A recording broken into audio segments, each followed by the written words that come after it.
Crunchyroll, with all due respect, you know I appreciate you. You know I appreciate you as a fundamental concept. I'm a big fan of anime. I'm a big fan of dubs and stuff. Voice actor myself, right there with you. I feel you. I'm picking up what you're putting down. Might have some slight disagreements here and there about certain things, but that's... Oh, well, it's not as okay as I was about to say, but it's okay. But for the sake of conversation, I appreciate you being good with letting us do our heckin' reactaroos to the RWBY and all of that, getting my favorite all up in my heart and my soul, and whatever the fuck was in me there, some sort of demon I just had to fucking expel from my soul. But I have. What? How am I gonna boot up the second episode of RWBY? Thankfully, by the way, thank you for making sure it has a title this time. That's cool. I don't remember what it was, but it was something about Auspicious. So we got an armor rouge up in here, and then something, and an auction.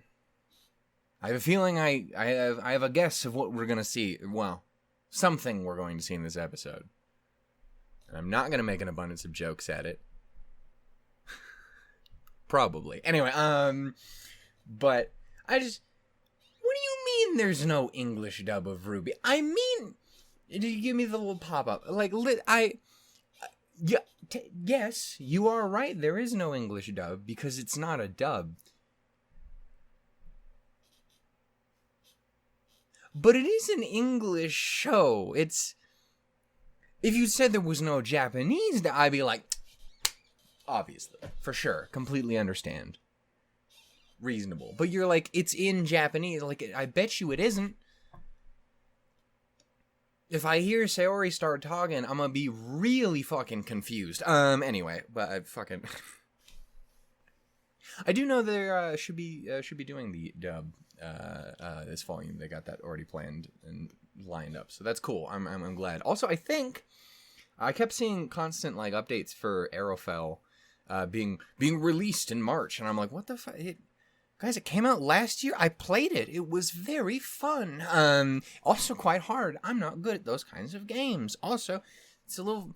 I feel it's slightly finicky with like certain enemies from the top and the below. But other than that, it's very fun.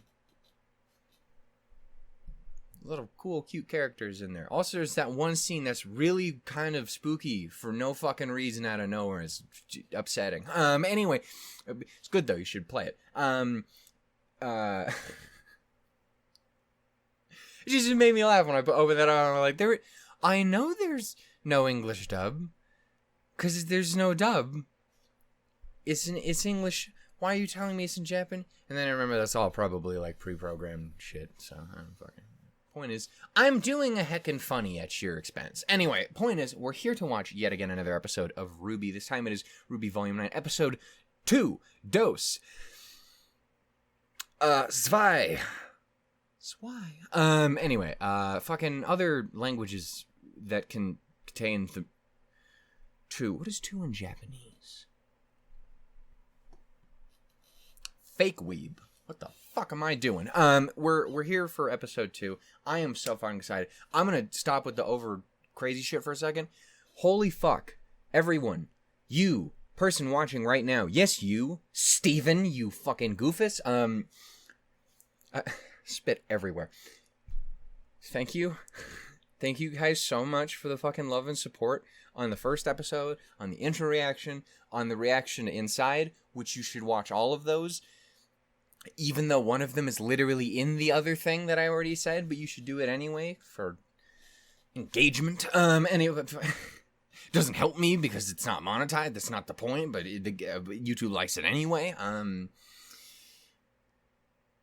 What is his name again? The new guy? I don't know. Neil. Anyway, please don't break this site any more than it already is. She scared me. You already scare me more, and you haven't done anything yet. Point is, Thank you to everyone. Seriously, I cannot express to you how much I appreciate the support we had. It was a ton of fun. It's RWBY. It's my favorite thing. There's nothing more that I want in this world than to have my two favorite things, RWBY and Pokemon, do well on the channel. Like, you guys gave so much love and support. There was everyone was talking. We chatted, and everyone was so goddamn nice, except for like 2 people, and even then one was just kind of opinionated, and the other one was confused, and that was it. That was the whole thing. Everyone was so good. I love you. You're so good. I love you. You're so good. Seriously, like, fucking, we had like 40 new people. And that's just the people who, like, actually subscribed, and not the people who are like, I'm gonna just linger around in the background like a freak and not press the button, which is to say, basically me. I realized there was, like, one person I was watching the other day. It literally took them doing the blatant, like, subscribe, do this, do that, for me to realize, like, I've been watching your content for, like, 3 years. Why am I not subscribed? so subscribe if you haven't already. But no, seriously, is genuinely extremely wonderful seeing all the support and love and care. So thank you so much. I've had so much fun. I keep mentioning it, but I keep mentioning it because it's been the past 2 fucking years of my life. The past 2 years of my life has been so empty and slow, and I have just no drive to do anything because everything fell apart constantly. Anything I did want to try and, pursue just broke, and it made me so sad. And then now RWBY's back, and so far everything hasn't broken. I just fucking hard restarted my goddamn computer so it hopefully doesn't crashes. But it's been great. I've been able to get multiple episodes of K-On! And Non out. I've been able to get the first episode of RWBY out. I've been able to get a bunch of RWBY videos out, and I want to continue getting a bunch of RWBY videos out. So I looked down and my hat blocked the screen. I straight up thought my computer crashed. I was about to lose my mind. Thank you to everyone. Thank you. It's been so much fun. Also, not even just talking about my channel, it's been so much fun being back in the swing of RWBY season, talking to people, seeing all of the reaction stuff, even though most everyone else had their stuff delayed by a week. So I was like the one rando, like on like day 2, go like, hi, I got a reaction. I'm the only one. This is weird. And I think that's going to be a thing for probably a lot of people. I want to try and make sure these always get out at least in a perfect world on Sunday each time. So the day after. Very specifically because I'm impatient. But also I think it can help to fill that kind of gap, because I know there's a lot of people who are going to be like jonesing for something to watch, and I know there's a lot of people who are going to wait a week. So if I can help ease that wait even the tiniest bit for but an hour or so, then your boy's got his purpose. Like a dog. Anyway, we're a dog's perp. That's a movie, right? I don't know. I don't watch it. But that was jokes are better when you explain them. Anyway, enough with all the stupid stuff 8 minutes into the goddamn video. Yeah, we're here for episode 2. I'm very curious to see where we go from here. Obviously, a shocking amount of what was in the trailers is already been done. And that's the thing is, like, RWBY, when they do like straight up trailers, almost exclusively like put like the first 4 episodes in. Like it's almost always like literally just the first 4 episodes, and then everything else is a goddamn utter who knows what. So I don't know. I'll be curious to see. Maybe not the case since this is already a shorter volume, but either way, I'm super excited. There is plenty of theorization and ideas and questions and concerns. God concerns. Did you watch the Shannon talks for an hour about how amazing a character RWBY is video? You should do that. Can we tell I'm excited? I wanted to get to this morning, like immediately after I got off work, but we ended up working way later than I was expecting today. We had to like move pool tables and shit.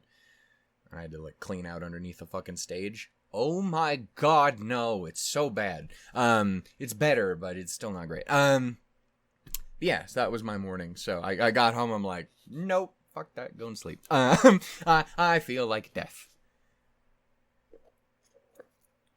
But I wake now, and I had pizza. Anyway, we're gonna go ahead and get started with this. I do think I am the only thing I'm expecting here is maybe Jean or Neo get started on whatever they're going with currently in their respective chunks of the Ever After. Probably a little bit of, again, recap and continuation as to the fact that we're in fucking Wonderland. And again, based on what little I can get from the title, I would imagine we're going to meet a trash panda. So we're going to go ahead and see how this goes. To everyone, again, I cannot thank you enough for giving me all the support and love in the previous episode and the other 2 videos. I'm going to keep saying that, so deal with it. You guys have been amazing, and I literally, I feel so bad for everyone on the Discord, because almost like a clockwork every single day, if not multiple times a day, I keep jumping and they're just going like, holy fuck, it feels so good to be doing the things that I'm doing.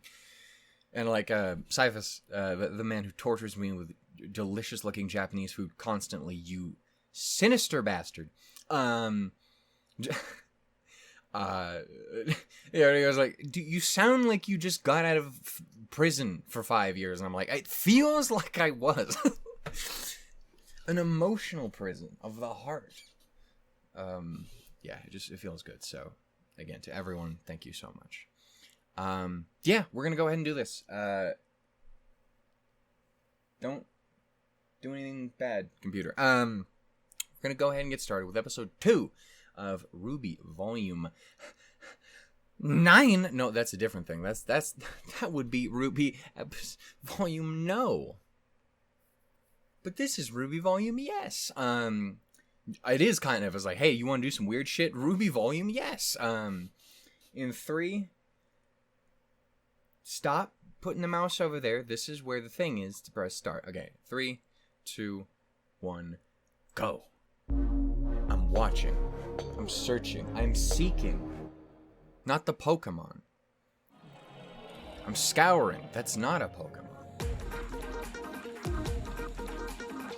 I have listened to this so much. I'm so goddamn glad I did the inside reaction.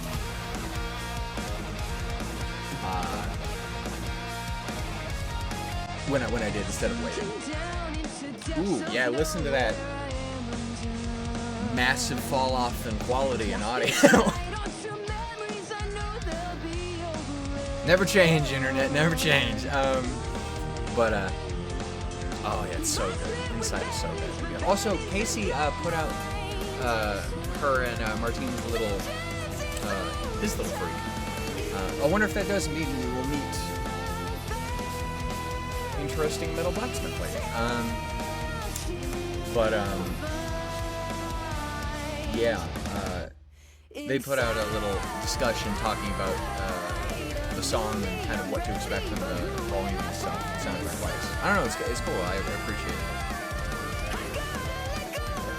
I have so much I want to say about that scene, because everything, the one thing for the me and Jeff, when we watched this together later that night, man, completely out of nowhere, on his own, decided to like frame by frame the intro.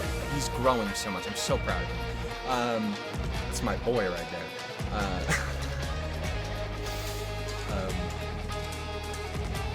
But yeah, and the one thing we didn't really talk about is like who those silhouettes are. I have ideas, but I don't know how much I want to talk about them, because again, it's that thing. Like if I'm wrong, I look really dumb. But yeah, Candyland. So are we just gonna stand around thinking about this in silence, or? I know this place is weird, but a fairy tale. I mean, yeah, the sisters are just fucked up, and everyone, Weiss and Blake are just like, yeah, we're here, man. Hell yeah. Yeah, I mean, that is a thing. What we've seen is improbable, but that doesn't mean we're in an actual fairy tale. Are we seriously entertaining this? Do you have a better explanation for what's going on? Well, let's try to be more logical, shall we? We fell from the sky. Ruby made friends with a tiny mouse. Start. Friends! Blake and I got caught by killer vines, and you got your arm stolen by a, what was it that you said? A talking raccoon riding on a purple wagon filled with trash. Yes, that. Okay, I see your point of view. I am going to go over here now. I'm just gonna. I give up. It's fucking goofy. Thriving a little trash. Probably has little thriving wheels too. Oh my god, crazy as Weiss it is so sounds, amazing something as about well. this She's is she's always amazing. It's Weiss, but just her Girl who little fell through the world. goofing around in the background has been amazing. Thank you to I- everyone who's responsible for giving us that. I think we're in the ever after. Blake, that world is make-believe. It was just part of a story we all read as kids. It's not make-believe. So there. Where I live. Can you tell us more about it? Have you ever heard the name Alex? And Alex. Hey, okay, so everyone's Is that a purpose? up to date In the on story, Girl Who Alex Fell fell Through the from World. the sky and met with the hunter mice. Got trapped in vines, fought a Jabberwocker, and got her knife stolen by a talking raccoon. Yeah, and then she beat the Red King at a board game, met the curious Again, cat, I'm gonna- the rusted knight, and finally got out through... The tree. Okay, so that is why they're heading to the tree. They are So what familiar now? with this story. Do we go to the tree, look for Alex, Yang's arm? Ruby, you're still missing Crescent Again, Rose. I'm interested I'll to see. bet the Jinxie Peddler has it. Who? The Jinxie Peddler? That's the only talking raccoon I know. I can't Do you know where he might be? Of course. I'll lead the way. Right to... Nailed it, buddy.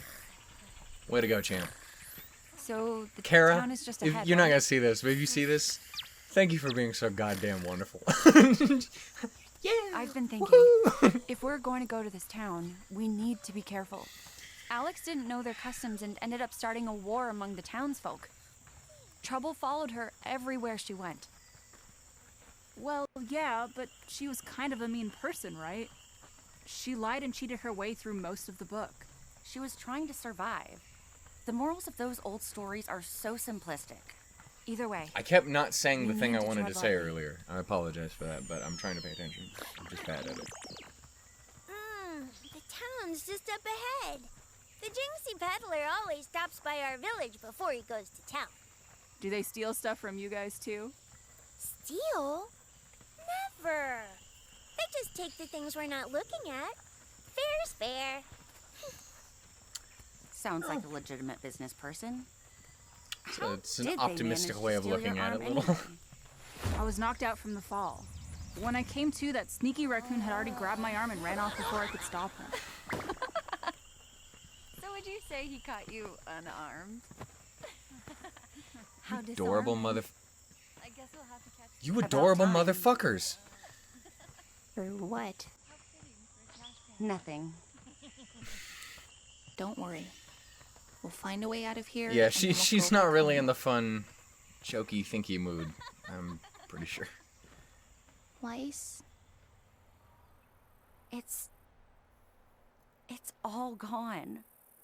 There's nothing left for me to go back to. Yeah, home was Just not a like great Beacon. choice for Weiss specifically. You did the best you could for Atlas Weiss. Holy But fuck, it she wasn't did. enough. We hatched a crazy plan that put a whole kingdom at risk, and we don't even know if we saved the relics from... You didn't stop the relics, but you Maybe saved John and Winter were able to so get them many out, people. despite Thousands. everything. Despite us.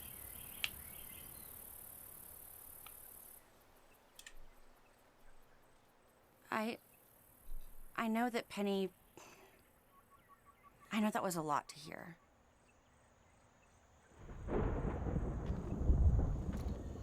It's raining again. Also, in the after talk thing, also, I did say, like, is that how that worked? Yeah, Carrie straight up said, it rains when you cry. Like, that was very intentional. That wasn't a...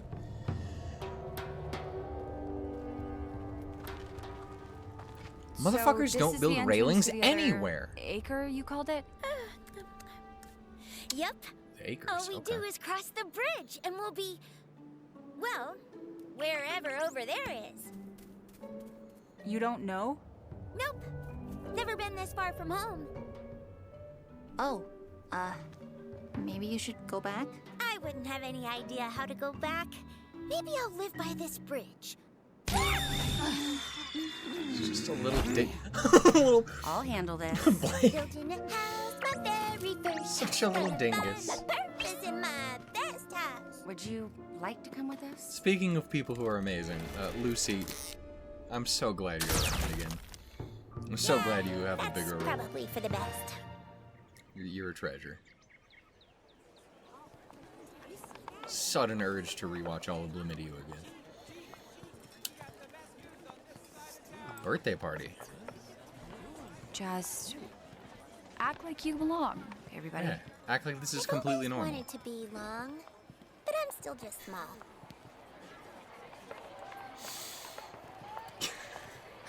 There it is. So what's the strategy? Just start roughing them up or what?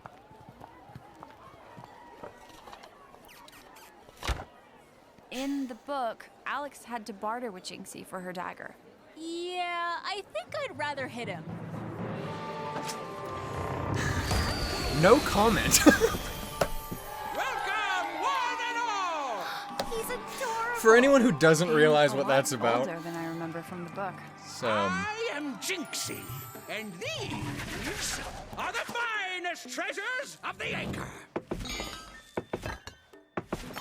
and I want to give him the benefit of the doubt, I but don't see my arm. All of Jinxie's treasures are just other items in disguise, so that people think they're buying something extremely valuable. Okay. So, seen it? which I one mean, is Yang's arm? that looks kind of like Yang's What arm. does your heart tell you? That's how But Alex that knew. could be. The, I mean, that one looks love her roughly so much. arm-sized-ish. it's got a similar color scheme too, is what Ruby? I was thinking. But that could There's- also be. Something about that one. Yeah. First item. The diamond-studded rabbit. You! Jinxies. How are we going to bid without any Sure, money? calm down. It's I not don't that serious. think there's any money in the ever after. Jinxie just names whatever price he wants. What did Jinxie want from Alex? Her saddest memory. Again, it's really interesting Sold for how aware they are of it. So they're Hugs are very valuable. wholesome. Maybe this won't be so bad after all. second item. A gold. They always make you feel this way. You. Huh? The bidding starts at No, I was the first one to. knowing what it is to feel loved. A fair price for some, I'd say. Knowing what it's like to feel loved by royal decree. Sold! Wait, that's my arm. Whatever it is, it's royal property now. No price is too high for His Majesty's birthday. First item. The jade We tried it your way, Blake. You! Ruby, what are you doing? Bidding starts at enough hope to fill this jar. Hey, so remember, did you watch that video I made the You other? don't have enough, do you?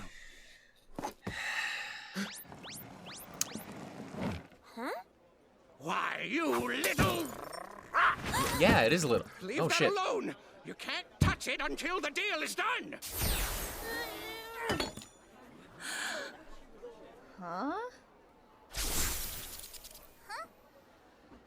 It's a fake! That didn't even cross my mind as a going for it. possibility. That was upsetting. Okay. Damn. There's fair.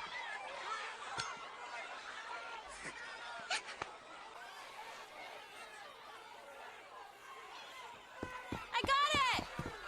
Ruby, come on! Weiss does not give a fuck. She,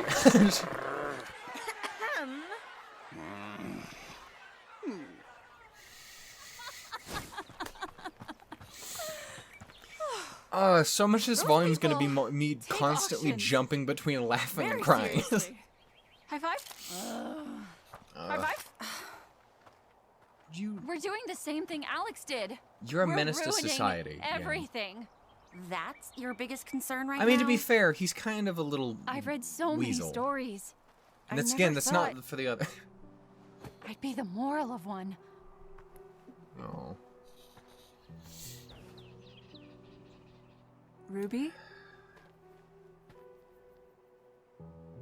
I couldn't explain why, but I was drawn to it.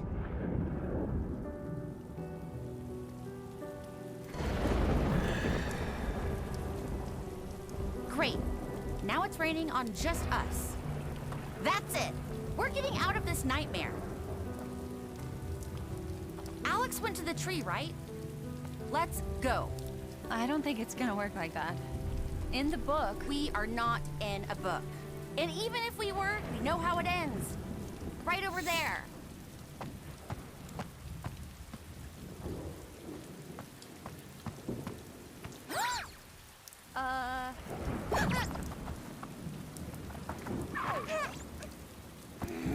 Stupid tree! Yeah, already tried that earlier. I can't believe CRWBY just can't killed get my any wife. closer Why to would the you? tree. Why would you? Why would you Well, do then what that? do we do now? We've got my I arms, but cannot we get still over don't how have great Crescent Rose her- or the slightest idea how to Her get out. mannerisms and animation. Somebody's sad. I'd be sad too if I ruined the royal birthday. These guys again. Blake, what did Alex do next? she went to the Crimson Castle and beat the Red King at his own game. And that little swap between You treasonous Ruby's heart and her birthday resolve ruiners. and shit, man. Okay. We want to go to the birthday party. We want to go to the birthday party. Well, too bad, because we're going to... Oh, yes. That's where we're taking you, as prisoners, for stealing royal property. What if I offered you something better? The weapon of a powerful warrior. Go on. Not just a powerful warrior. Play to the rules of the world, The man. most powerful to ever live. She was touched by magic. She gave her life for thousands. She took a message of hope to the stars. And she saw the world through better eyes. Take us to the royal birthday and allow us to present this most precious gift. Yes, by royal decree. Come on, men. You heard her. We've got a birthday to celebrate. Ruby, are you sure about this? Fuck, that hurt. I don't know why that hurts We so may not goddamn know much. exactly what's going 2 on. years didn't fix shit. For whatever reason, this place is putting us on a similar path as a book we all read as kids. I say we follow it. And stop pretending we know what we're doing.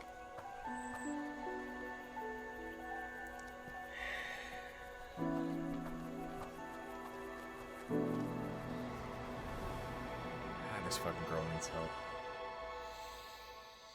God damn it. Can you not? Can you not cease with your ceasing? I really like this one. I mean, I like them all, obviously, duh, but...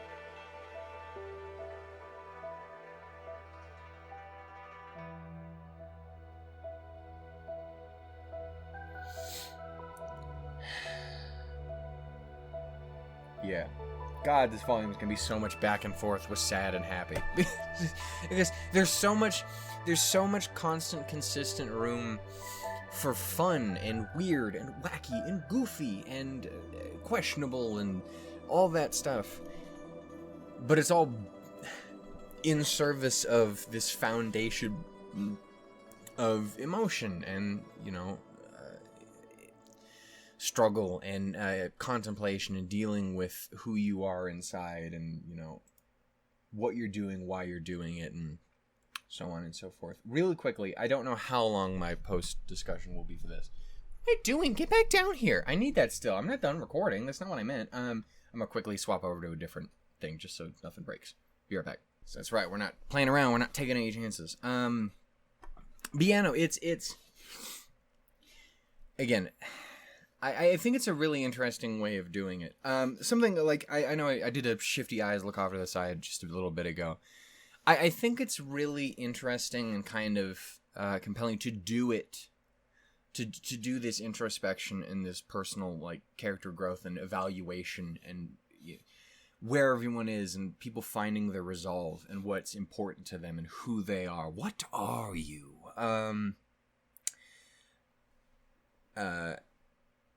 Through the use of fairy tales, not only just because it's been a consistent theme throughout the entire show, everything is based on fairy tales. It's a fundamental underpinning of the very concept of RWBY as it is. It is again, it is a love letter to art itself and storytelling and classics and fables and nursery rhymes and stories and fairy tale, all that shit.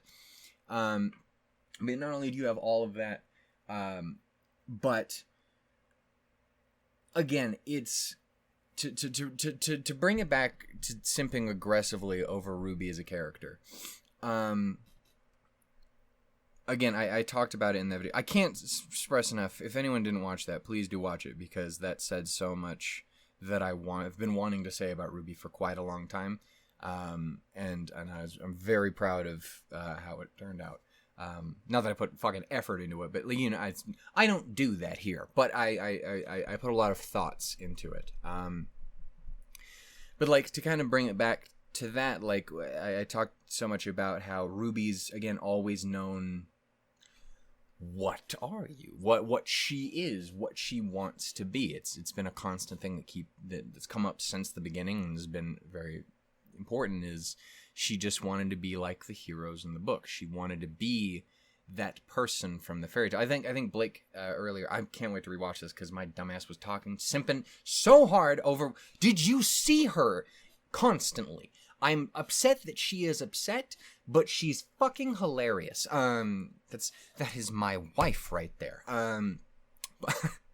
But like, yeah, I think Blake had a line, something to like, I read those books as a kid and stuff.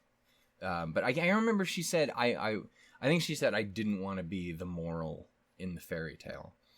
And obviously she's kind of upset that they are following Alex's path so far. That they are stumbling about. They are causing a ruckus and a fuss, and she considers that kind of a bit of an issue. Which it makes a lot of sense because I mean, like it's Blake, the one who's kind of started off causing issues and has spent her entire life trying to, grow from that moment. And then that point in her history. Again, like she says. Again, I think Aaron, are always fantastic, wonderful, one-time reactor and cosplayer and a member of the community turned animator on the show, who sadly not with them anymore. But then again, fucking no one is. RT, what are you doing? Get everybody. Fucking do this thing, damn it. But they're great. I think they said on like their Twitter and everything, like, hey, maybe just as a recommendation, rewatch RWBY Volume 2. And I think it's a very good call for that because so much of like I think it's really easy to underrate the first two volumes of RWBY, but there's so much setup and character examination in those original shows, in those original seasons. And, foundation of what is to come, constant like foreshadowing and, the groundwork for these characters. And you go back to, again, kind of like what I'm talking about with RWBY here is that, that entire little mini arc in Mountain Glen. And, all of the girls having to, again, find out what they are. And again, that's why it's good to revisit it, because this is that re-examination of that same question. What are you? What matters to you? What is important? Why are you doing this?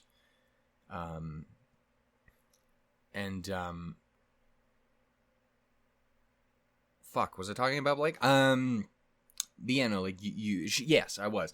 When she talks about, like, how, you know, she always wants to just make the world a better place, to fix the wrongs in it, to bring justice to injustice. She just has no idea how to do that, or at least had no idea. I think she has a much better idea these days, though I suspect maybe she may have to question that with herself again here a bit. You have stuff like that. Again, you have Weiss's understanding of the concept of legacy and what it means to do the right thing, and to make to turn this twisted idea of what her and her family have become into what they used to be, what they're supposed to be. These heroes, these protectors. And again, like Ruby said, and I fuck yes. Like, Weiss, again, it's hard whenever I talk about Weiss, because obviously I'm profoundly biased. She's my favorite character. She is amazing. She's my favorite character of all time. She is perfection. And very adorable, and I want to give her all of the hugs. But the Weiss in that final act of RWBY Volume 8 is fucking crazy. It is genuinely insane, the shit that girl was going through. Again, everyone was struggling, and obviously some people struggled so hard they didn't even make it out. Like, again, Penny. But like that final confrontation, her getting left alone. Someone also asked the question earlier. I'd seen that, like, hey, did you ever think that Yang or Weiss were actually going to go when we had our respective, fearful fake outs, if you will? Not really fake outs. And I don't care for that term very much, because it ignores the actual weight of an action through the power of hindsight and not omniscience, but like from viewing the story from the outside in. Like it's often easy for people to write out because, like, oh no, it's just there for tension to spook the audience. We're like, no, well, no, it also affects the characters in the story. Everyone in that moment in Haven thought Weiss was gonna fucking die. Like they thought it was done. It doesn't matter what the audience thought. Jean thought Weiss was gonna die. Ruby thought Weiss was gonna die. Same thing with the battle in the central location. It doesn't matter if, like, hey, well, we had the little bit of information with getting introduced to the girl who fell through the world. That we, like, we know that, like, bees is obviously a thing. And, like, Roosty's not gonna fucking just do that. They're like, they're not gonna throw that in the motherfucker. Any world where you thought in any goddamn way, genuinely, that they were gonna kill off Yang after the clusterfuck that happened in Volume 7 over something that wasn't even a thing. Though I do understand how people felt it, because I kind of felt it too. I just rewatched someone going through Volume 7 again, like, oh my god, you do come off as so gay, you dude. God, you do. I know you're not, or at least not for each other, but Jesus Christ, Clover and Crown. But, like, and that was with something that wasn't even intentional, you know? Like, that wasn't even the fucking priority. That wasn't the move.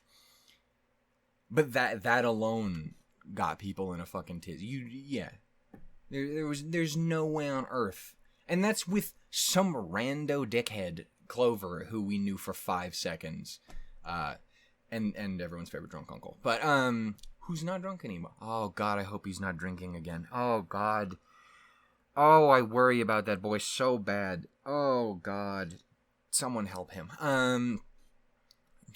Robin, please help that boy.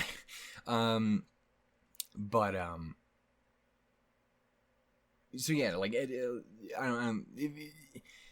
doesn't just take a fundamental understanding of, like, storytelling and stuff. And again, that also helps because, like, I'm a writer and stuff, and, like, this is something that really appeals to me. So, like, you see patterns and you understand how stuff works and what makes things compelling for the majority of people and so on and so forth. So like obviously even if that none of that hits you, even if that's not on your mind, it doesn't matter because the people in that central location thought Yang died. Just flat out, just thought she was gone.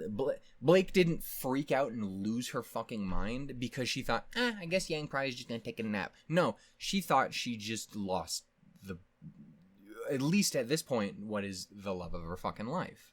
And easily the best one of the two that we're aware of. Well, of the three. Because and that's not a diss on Sun, because he's a sweet boy. He's an idiot, but he's a sweet boy. Eclipse. Ha.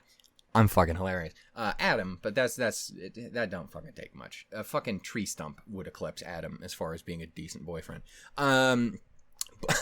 But like for all of them, it was real. That was the moment, and it's important to remember that kind of like, you know, how things are for the characters is not the same for how things are for the audience necessarily, and just because something doesn't affect you in the audience doesn't mean it doesn't affect the characters, and that is still very important. It's also one of the reasons I think people trying to write off this volume, or again using filler, which is such a dumb word, is just nonsense.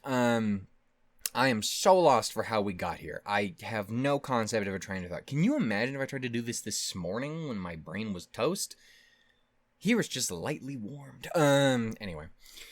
But like, again, the idea, to bring it all the way back, the idea of using fairy tales specifically as this vehicle for, also, yeah, Weiss is amazing, and she fucking did so much shit and was all fucked up, and I can't express to you how my favorite shot in the entire show is her.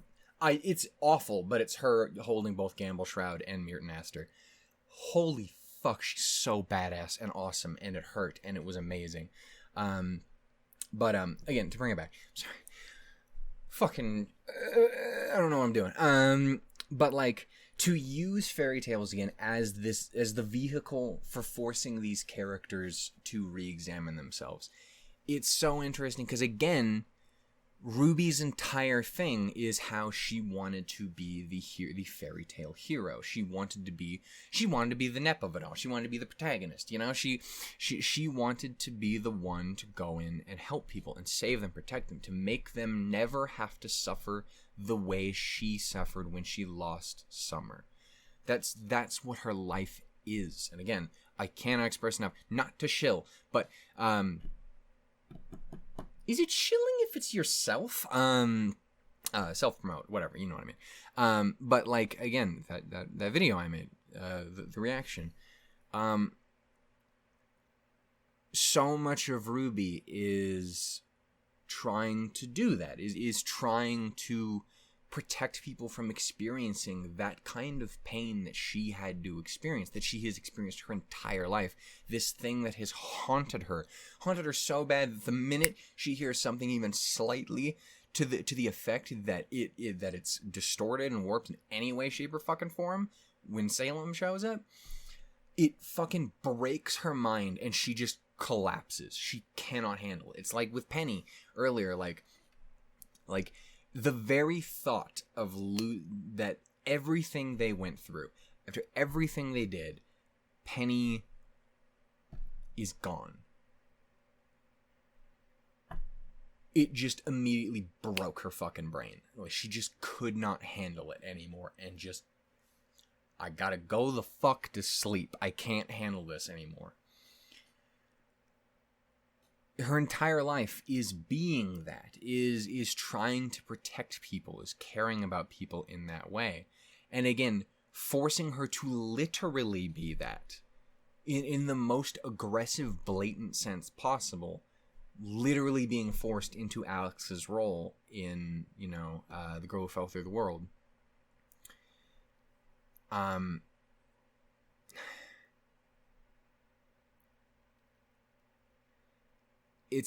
don't know. I think it's a really interesting way of doing it. Again, I'm very curious to see how the Ever After works and exists, why it exists in this context, why it exists in this form, why is it a thing that's real again?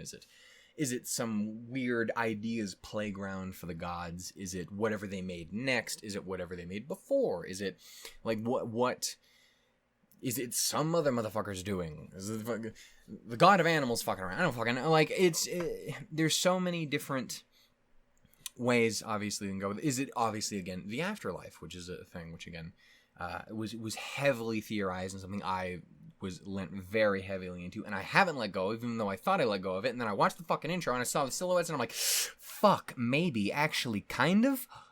Fuck. Again, I will talk about that in more detail eventually, but,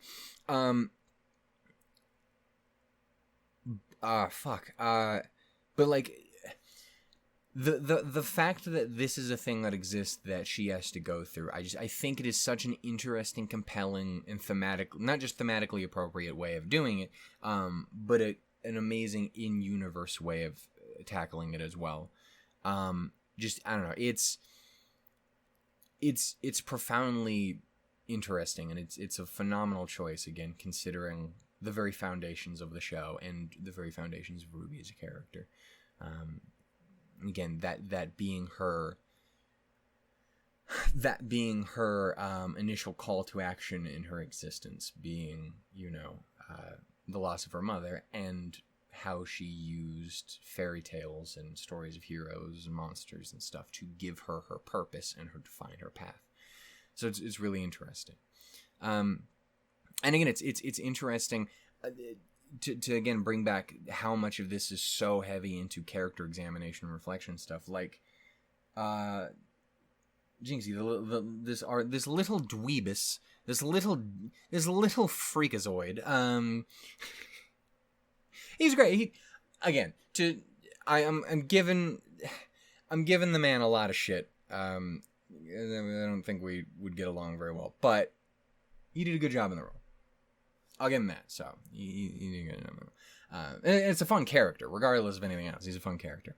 But like again, the interesting choices again, like Blake had said, it was like, you had to offer up your best memory and your worst memory or whatever. Your best memory or your worst memory. I can't remember. I was talking so much. There was so much happening. Cannot wait to rewatch this 514 times. But her kind of acknowledging that, and then seeing what he offered up for trade for people again, like for the little fucking Roblox man or whatever the fuck. It's just a hug. Just give me a hug. Aww. Oh no. Yeah. Also, how fucked up is it that by just random offside? How fucked up is it with the little sparkly rabbit doll thing? It was a mouse. It was a living creature. Like, if it was just the cheese, that would be like, oh, you sneaky bastard. But no, it's like, it was the cheese and a mouse. It was alive. That's Steve. That's fucked up. You can't do that, sir. But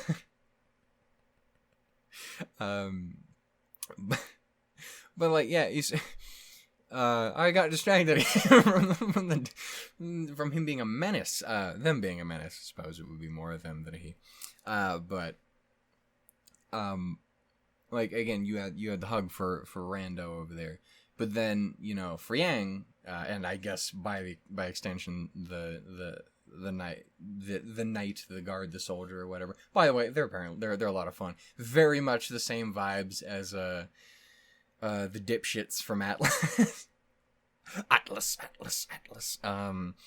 But again, like hers was, what does it mean to be loved, which is really interesting, and not just because bees, but just in general. I think it's a very interesting question for Yang, especially since so much of Yang's story is about the people who love her or who don't love her, how they choose to love her, how they choose not to love her,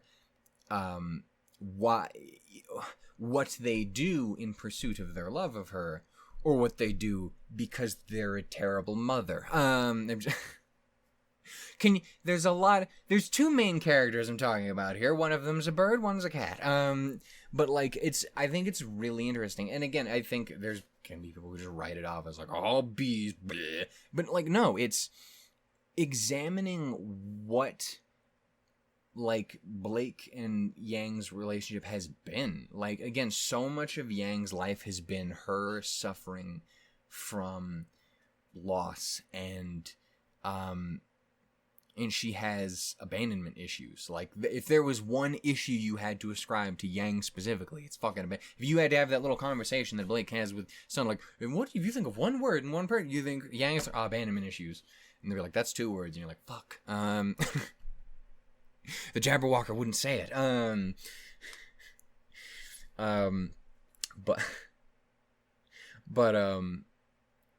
Yeah, like, I think it's really interesting, especially because the reason Blake abandons Yang isn't because she's for the same reasons that not Yang, but the same reason that Raven does. Raven's an asshole. Blake does it because she genuinely thinks that is the right move to protect Yang, because she blames herself for what happened. She cares about her friend, about her, if not necessarily at the time, eventually later on, person she's, trying to do the, like, figure at cat on the legs with,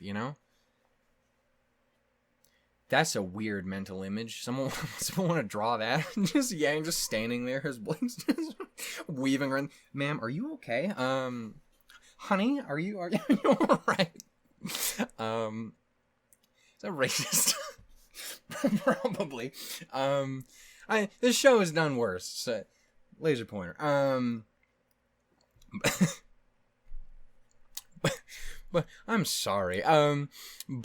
Like, again, like, that was what she genuinely thought was the right move. She was obviously fucking wrong. And we had, like, 2 volumes, if not 3, talking about that exact fact that she was wrong. I love her, but she's kind of a goofus.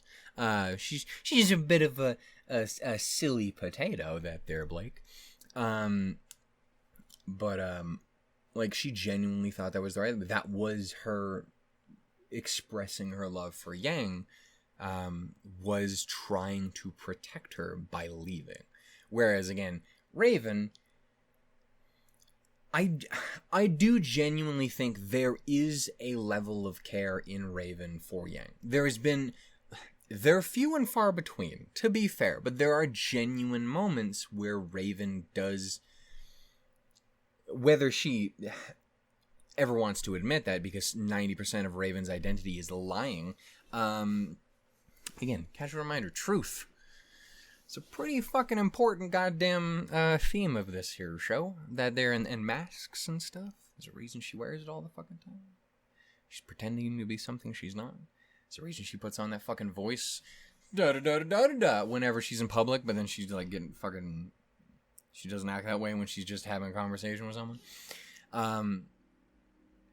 But, like, there are genuine moments where Raven shows the smallest amount of genuine care for Yang. It's very fucking limited, but it is there. There is something. She wouldn't have fucking jumped in and saved her life the first time if she didn't care at all. It wasn't just like, oh, I feel some sort of, obligation as a mother. I must do this, but only once. No, it's like, I'll buy you this once. Because, I don't want you to die. I don't care a ton, but, like, I care enough to, like, I can give you this one, Or, her genuine breakdown when Yang lights her fucking ass up at the end of Volume 5, and she just fucking lays into her, which is one of, I can't express this enough, still one of the best scenes in RWBY. It's so fucking good. Even if, again, that weird finger point is weird. But she's trying her best. She's stressed. I don't know if this works, if it looks as cool as it does in my head, but go fuck yourself, Mom. But, like, there is genuine... It isn't just her feeling sad for herself, though there's absolutely that in there, but it's also like she, in that moment, has to be forced to come to the facts that you are everything your daughter hates. You're everything that your daughter is not. Yang is everything that you are too weak to be. And not just weak in, like, I'm gonna hit you with a sword, but weak as in, like, spiritually. Again, God, I love the line so much, is you may be powerful, but that does not make you strong. I love the scene, but it's so funny when she just does the little finger point for no reason. I'm like, you fucking theater kid. Anyway, but yeah, no, like it's a great line. It's so important because it, again, perfectly describes Raven as a character. Raven is a thundering badass. She's so strong and powerful. She's out here beating maidens down and shit. She's great. She's also the worst. She's a bad person. Her morals are fucked. She's scared. She's terrified. And there's nothing wrong with being scared. That was never Lionheart or Raven's problems. That was never James's problem. It's not understanding how to deal with your fear. Again, to bring it back to the major themes of the show, Ozpin's conversation, the single quality that exists in every living being on this planet is fear. Everyone is fucking afraid. It's how you choose to handle that. Lionheart chose to cave like a motherfucker. Ironwood chose to cave by tightening up a lot, but in the wrong direction. Raven caved too. She broke. She let it break her. Turned her into this fucking kind of a monster. Out here murking kids and shit. It's fucked up. Don't do that. Lie to yourself all you want. It was a dick move. You shouldn't have done it. You shouldn't be killing kids. I'm sure she was a very lovely lady, and it was rude that you did that to that child. Anyway.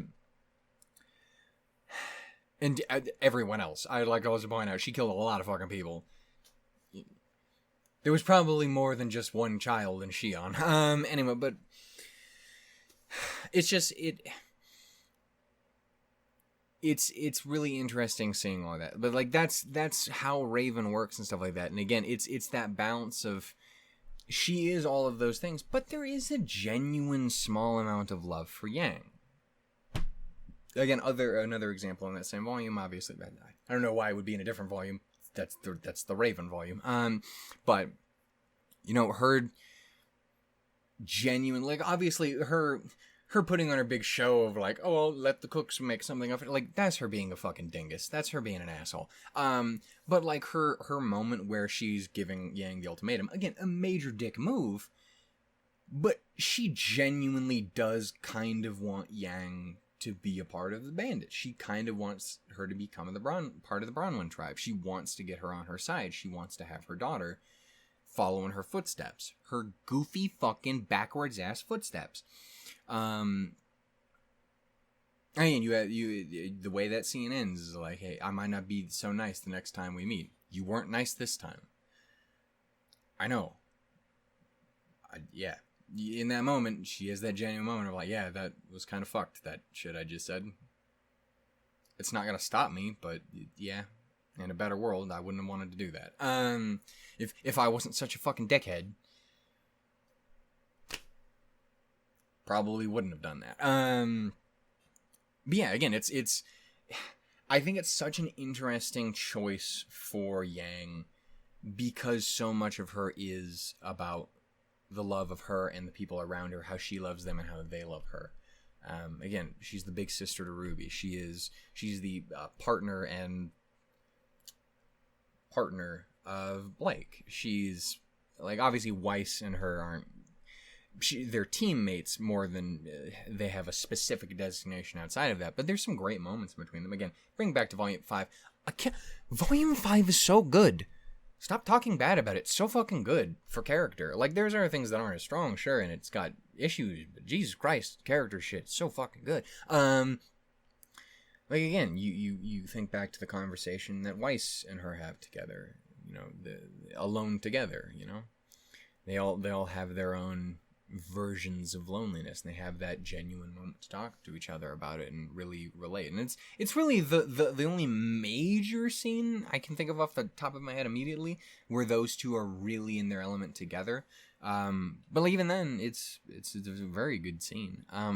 Like, just that's Yang's kind of thing, is the people she loves and how she loves them and how they love her. And I think it's a really interesting point. And again, obviously, we are leaning heavier and heavier and heavier and heavier and heavier and heavier, and Jesus Christ, the weight of Atlas, into the bees. And again, I'm not just saying that for shipping reasons. Like, I'm saying that because that is a huge relevant part of who Blake and Yang are as people, is again their feelings for each other, the who they are as people, what matters to them, what they're fighting for, who they care about, why they're doing what they're doing. Again, what are you? Like, why are you doing this? Because you care about people, and some of the people you care most about are like your sister and the cute cat lady.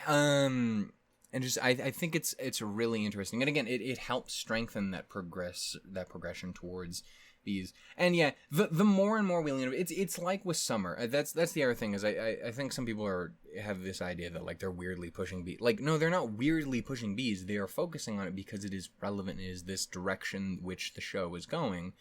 So you are giving it the strength it needs to stand on its own and earnest and true and strong. It's the same exact thing with Summer Rose. Summer Rose gets very little playtime through a lot of the show, but she is a profoundly fucking important character. She gets, teeny bit in Volume 1. You gets a whole song devoted to her, which is really awesome. She gets the explanation of her existence in fucking Volume 2. In Volume 3, you get the conversation with Ruby at her grave. Volume 4 doesn't really have. I think the only reference to Summer specifically in Volume 4 is Crow being unconscious on the stretcher, and he's fucking hallucinating, and he's talking to Ty. She's not coming, Ty. Could make a joke out of that, but I won't, because that would be rude, because she's all fucked up and mutant-like right now, that's not as funny. A funny little sex joke's not funny when she's a goo monster.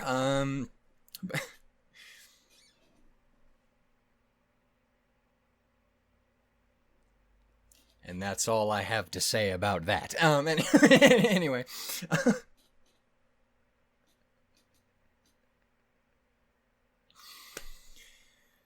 I'm so glad I waited to do this till later in the day. But yeah, no, like you have that in Volume 5. You're just like your mother. You have obviously what very seems to be the foundation of a lot of who Raven is Summer, and probably the loss of Summer and how she worked and stuff like that, and the relationship they all had together. Volume 6, obviously, you get to see Summer for the first time in earnest. Obviously, she appears in the intro to Volume 3. But she, gets to appear in earnest for the first time in Ruby's memories. Then Volume 7 happens.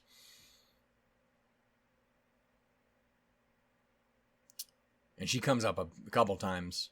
And then Volume 8 happens. And she comes up again. And it starts leaning harder into it because it is becoming more relevant. It is becoming an issue we're going to have to fucking deal with. Before the show is over, she's coming back.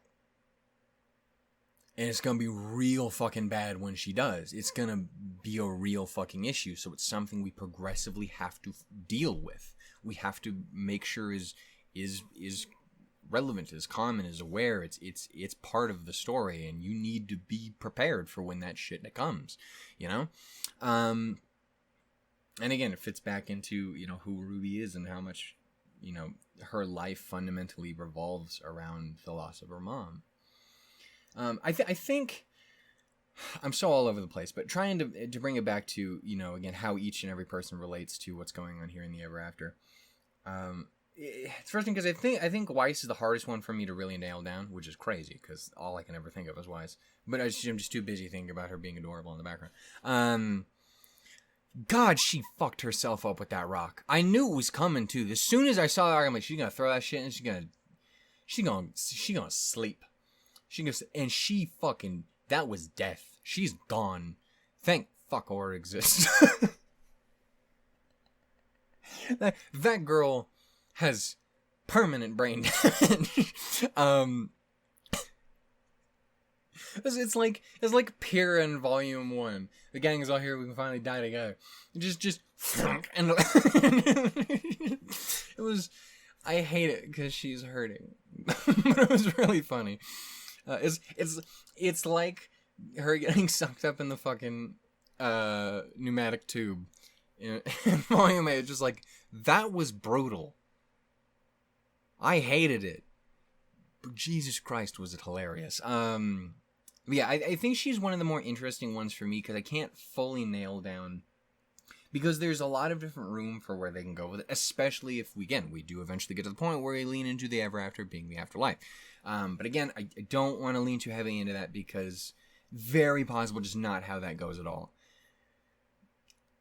Again, I need to see who the people in the silhouettes are, because I was very much like, Neo's got a cadre of supervillains she's putting together. And then I started thinking about it, like, hey, remember all those theories you had about being the afterlife?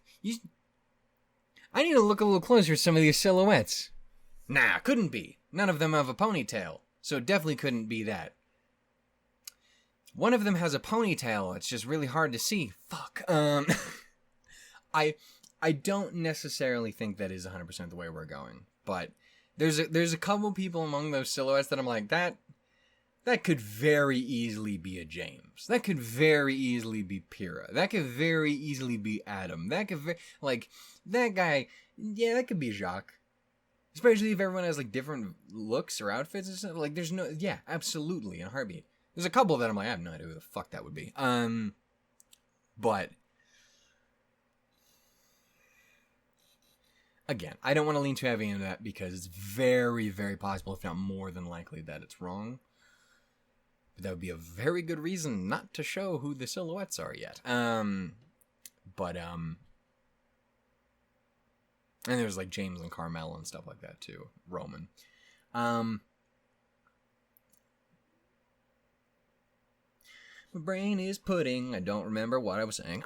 Yeah, but like with Weiss, again, it's kind of interesting because I don't necessarily have an immediate direction to go for Weiss. You know, I don't have an immediate idea where to go other than just feeling perhaps inadequate and how, you know, again, it's the Schnee name means two very distinct things. It means everything that Jacques represented and everything that Nick represented. Another one I would obviously expect to see were we to do the afterlife of it all. Plus, also, we have a Nick. You should watch RWBY Ice Queendom. He's great in it. He's not in it very long. But that was a really good choice of someone to do the voice. Did I mention I'm still upset we never got Nomad Season 2? Because he was really good in that too. Scared the shit out of me. Like again, kind of, you have those two very distinct personalities. What she is adamantly trying to not be and what she's adamantly trying to be. Trying to bring us back to, trying to make happen again. Nick, by all accounts, seemed like a really fucking cool dude. Big Nicholas was a real one. But Small Jacques was a hoe. Mr. Joulet, you dick. I refuse to call him a Schnee. He's a Joulet. I feel bad for everyone else in his family. The Joulets were the problem. We don't even like him. We hated him too. We were happy when he took a different name. Again, you have her balancing those two ideas, and I imagine there's a certain level of her not living up, worried that she is not living up to that ideal that she is striving for, which makes sense because that's always kind of been her biggest fear in a lot of ways, is trying to maintain it. Again, back to Volume 2 in that conversation. You know, I have a legacy of honor to uphold. Wait, that's not really what I meant. Here's what I mean. My dad's a piece of shit, and he's ruined everything that our name was supposed to mean. And this isn't just a matter of pride, it's a matter of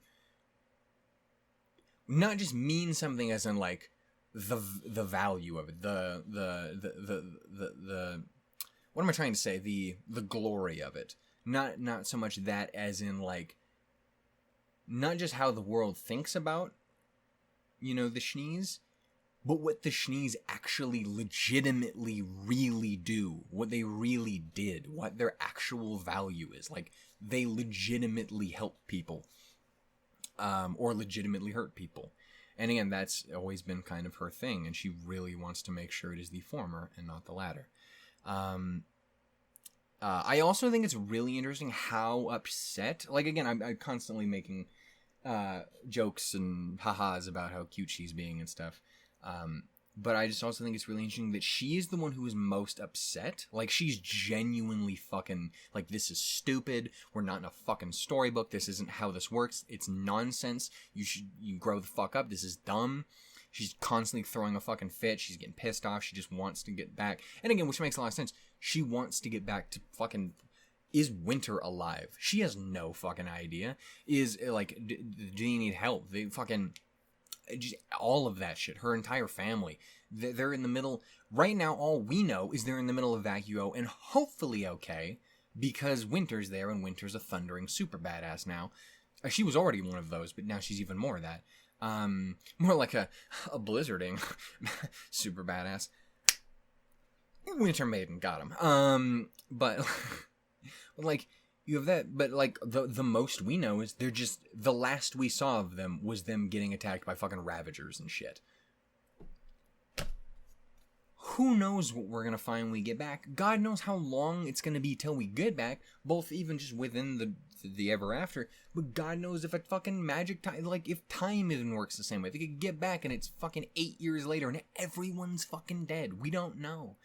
Honestly, again, as many people have theorized, I would be genuinely surprised if there wasn't like a year or so time skip or something like that. It would be hard to work with because Salem has 2 relics. But outside of that, again, there's the constant thing of like, it would be really fucked up if they figured out all their shit, got all their resolve back in the ever after and got there and immediately it was like, Oscar, hey, it's good to see you. And it's like, Ruby Rose, I have bad news. Just like shit like that. Shit like that. But like, yeah, they obviously have the one to go home, but also I think it's just interesting that Weiss in general is the one who's so hard in on that. And obviously, again, it comes with, like she even said here, she lost her fucking home. Atlas is gone. She's spent her entire life there until she went to fucking Beacon. And it's gone. The manor is gone. Every place she knew was gone. She might have hated all those fucking people in the end. That doesn't mean she wanted them to die. That doesn't mean she wanted her entire life burned to the ground. I have severe issues with a lot of members of my family. I don't want any of them to die. I don't want, anytime I hear that they're not doing well or they're sick or they're upset or whatever the hell the case may be, I'm still very upset by that. Like, so all of that definitely makes sense, but I wonder if there's also another layer of it. Obviously, Weiss had a really complicated, interesting, fucked up childhood, So, I'm genuinely really interested if we maybe lean into that and, like, maybe the story just has bad memories associated with it in general for her. Because again, we've only ever got glimpses of her youth through, like, the manga stuff and the anthologies and like, and obviously you have to always take that with a certain grain of salt because they're literally fan made. But there's also genuine real shit in there too, like Scarlet being gay, straight up one of those things that was in one of the mangas. And we're like, oh, that's interesting, and you don't really think about it. And I mean, to be fair, there was a thing in the show that kind of gave a hint. There's a dude when they're showing the signs for Team Sun, it's a dude who's holding up Scarlet's sign. They knew what they were doing. Like, that didn't come out of nowhere. It didn't come out of the manga. But, like, that was kind of one of the best examples I can give of something that's... And then, like, Ruby's headspace, too. But, one of those things that, like, yeah, no, that's a real canon thing that shows up in the novels is very... Scarlet and Nolan. Thank fuck, because Nolan needs some help. That boy has got no one in his life anymore. Jesus Christ. Fall of Beacon was bad. Anyway, but, like... It was not a great Tuesday for Nolan. But like that, for example, like there is genuine, real, legitimate shit in there, obviously, and you get more and more glimpses of that. You get things in like Ice Queendom, you get things in, as we got a little bit in like Volume 8 and stuff like that. So I don't know. I think there's a lot of room for potentially bad memories in association with fairy tales and reminiscing and nostalgia for Weiss in particular. I'd be curious to see. So that's the thing there. I know this started with RWBY, so I'm gonna try and bring it back to her, and then I'm gonna end this. I'm actually going to swap once again just to be safe, and then we will continue on. I'm gonna talk about one little more thing with RWBY, and I think I'll stop talking about the episode for a minute. Okay. So yeah, again, because again we were talking about with like why it's so interesting that Yang's was, you know, what does it mean to be loved? Again, you bring it back to, and again, this one I won't lean too nearly as hard into, very specifically because I just made a fucking hour-long video talking about this. But it's been a while since I've seen that picture on my phone. Jesus, they're wearing clothes. It does not look like that from a distance. Anyway, that's random thought, but it's just, my wallpaper shit was scaring me for a second. Like, what the fuck? How long has that been there? Anyway. Let's talk about something serious. Are you wearing clothes? Anyway. So, then obviously it's interesting having it go to RWBY then next, which of course the trade for her is like all of the hope you can muster or something like that. It was something in that effect, you know. Fill the jar full of hope. And of course, she can't. Has them like, oh, that's not something you can do. That's fucked up. Like, because again, it's obvious. It's very much something you would expect from that if you've been paying attention to RWBY as a character at all. But like, again, it's just that most aggressive, blatant, in-your-face example of like, yeah, she has spent her entire life trying to do that. And she is in a position right now that she just can't. She does not have the strength to do it. And she's still trying. But she's still just like, she needs help. She needs people to talk to her. She needs people to fucking help carry her. It's just, it's rough. It's really rough because, again, RWBY is such a fucking cool character, man. She is. And again, she gets more and more interesting and compelling and awesome every single time she's on screen. And especially in a volume like this, again, it's so heavily leaning into it. Because, like, again, it was very in the background in the early bit of the show. And then you would get little glimpses of it, usually once we kind of hit that second era of RWBY, with outside of the Beacon arc, and then you start leaning into it actually decently with you know, volume 6 through 8, with her like kind of genuinely taking the role as a leader and stepping up and having these kind of moments, thinking about Summer and reminiscing and struggling with kind of moments like, hey, what would the asking questions to Crow and, you know, Oz, and questioning things and making decisions, whether those decisions are necessarily the right ones or not. Even if I fully agree with how she came to the decision to not fucking tell Ironwood, probably wasn't the greatest play, but I also don't know how he would have reacted. He might have broken immediately, which would not have been good. So the thing is, we don't really know how that motherfucker would have done, because he was always kind of a fuck up. So we might have, it's not sure whether we just delayed his shit, made it worse. If it would have been better, it's hard to know. But like, yeah, there's been a lot of that for RWBY, and again, obviously we've officially at the point where like it is not even remotely in the background anymore. It's just straight up in your face, and it needs to be. And I think that's really good. It's because it's been the way it was for so long that it is so powerful now. Yeah, it's hard because I don't have too much more to say about it other than just literally just going, just watch that video. Just do it. I'm very happy with it. But I think I've about hit my breaking point for things to talk about. My brain is soup. Also, I just said and all I can think of is just I have Selene dancing in my fucking head. the mind of a goldfish, this one. Anyway, very easily entertained. But yeah, I don't know. I really liked this episode.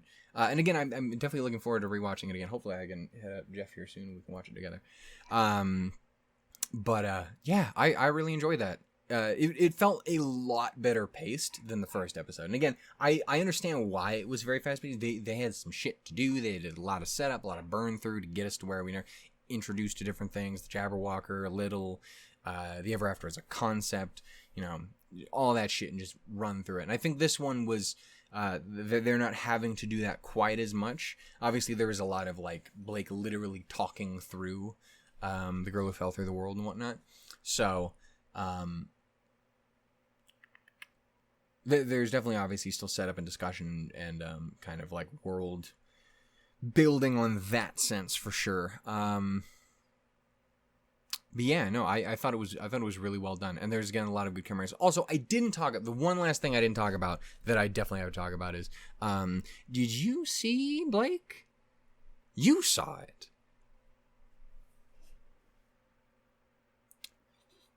Girl, that was adorable.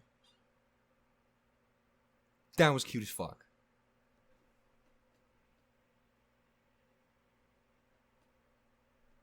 Go for it. Grab that shit, man. That was way too hard, especially since I might have broken my pinky. I think it was really fucked up earlier at work, and I'm like, this sucks. It still hurts. I think it's my nail or something, but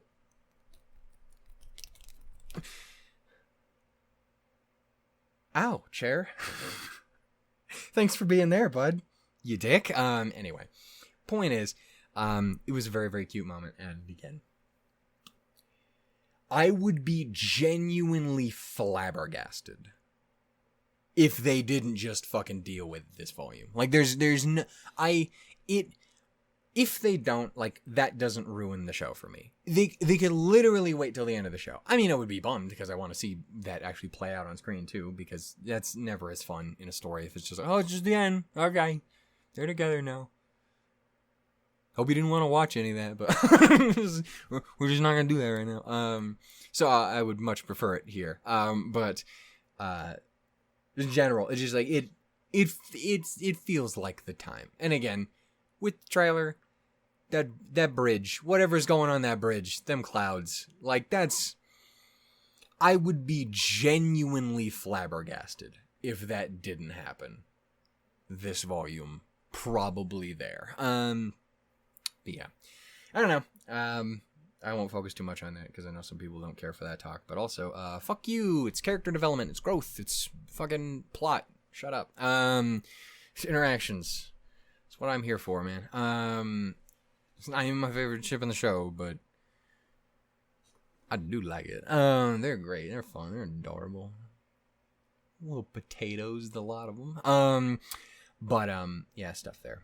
I did it again. She's just dancing away in my head. Ember's there with her. Anyway, we're gonna go ahead and move on. I think the last thing I want to talk about is I will have to rewatch it so that I actually know exactly what is said. But Blake running through the story. I won't talk about it too much here, other than just acknowledging it. She literally kind of ran through the plot of the story. So like, Alex did this and this and this and this and this and then this and then the tree, and then she goes home. So at least we have a pretty good idea of where we got to go with this. Now the interesting thing behind that is, Team RWBY is not the only ones here. So,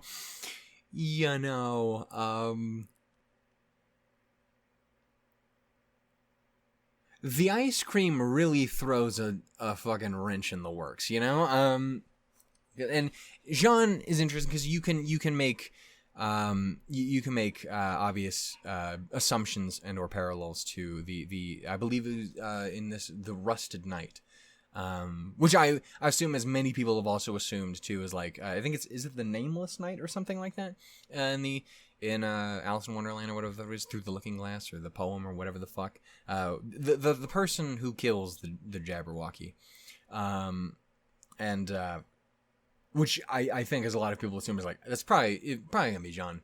If and that's again assuming the Jabberwocker is in fact like a bad guy, because it's kind of hard to tell. And I know people are like, did you not see him? Danger, death, bite, rip, and tear. Motherfucker out here, the whole ass Doomslayer, but he looked like a demon. It's Davith. Anyway. Sorry, just very recently, I rewatched that cutscene, the fucking Avengers Endgame bullshit ass cutscene at the end of that fucking. It's lit. It's really fucking dope. I should play Doom Eternally. It's a very fucking fun game. But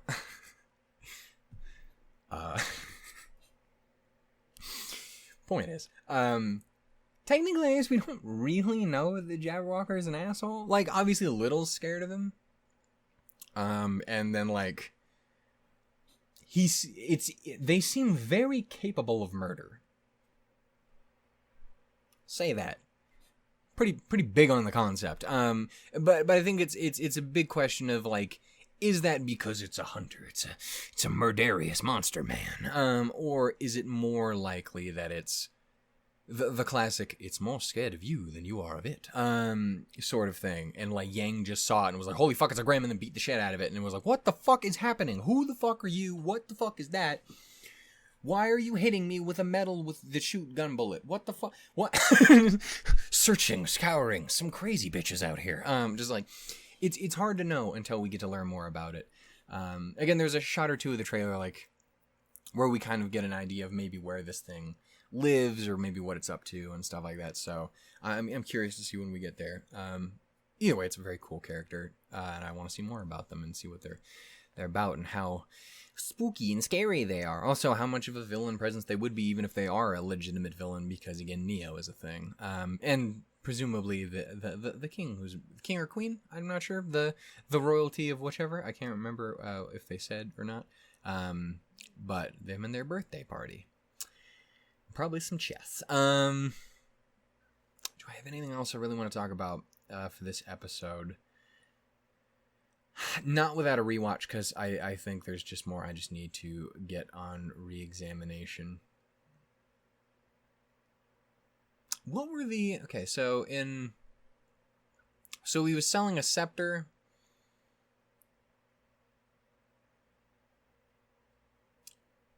Kind of like a staff creation, I guess. So he was selling the scepter.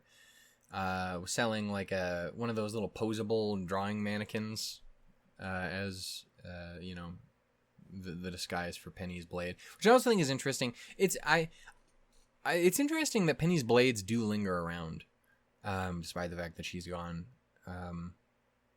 Yeah, I don't know. It's just cool just that I get. It's not cool. She's dead. Fuck, that hurt. Her Ruby's little like talk about who Penny was. That hurt a lot, actually. That was very upsetting. It was very sweet. Upsetting. Again, Penny is my second favorite character in the show. She that arc, her entire story is fucking perfection. I still really need to watch Arnold's video that he made on why Penny's death matters and like her second wave and all that and like what it means. Because I know I've talked about it before, and just in general, I have significant fucking thoughts, and it drives me up the fucking wall when I hear people say shit like that, when it's just like, oh, it didn't matter. Like, are you fucking blind? Genuinely. Did you throw a rock off screen and hit you in the back of the head and knock you the fuck out? Bitch, do you even watch this show? Cause like, there's so much great, amazing shit. And like, don't get me wrong, it hurts. It's a bummer. It's rough as fuck. But there is so much value in losing her. And more importantly, in the choice she made to be lost. Yeah, so I really need to watch that video. I just haven't gotten around to it yet. So yeah. I'm gonna assume it's good. Arnold's pretty good at this shit. Motherfucker's partly responsible for me getting into doing this in the fucking first place. Like, I've been watching the RWBY since the beginning, but I didn't start doing stuff with it until later. Anyway.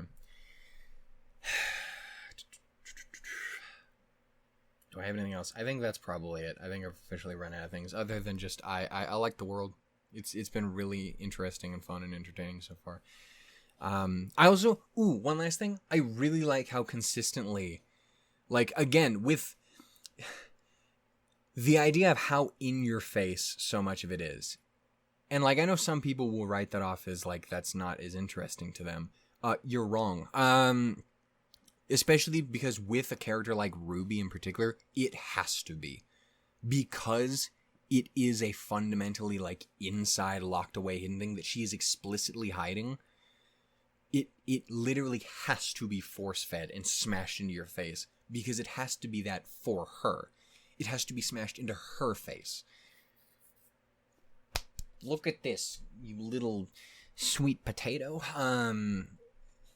And I think it's really important. Also, if anything has been proven, motherfuckers cannot deal with the concept of show don't tell. I'm not gonna name names. But to bring it back to that penny thing, some people need a little extra help.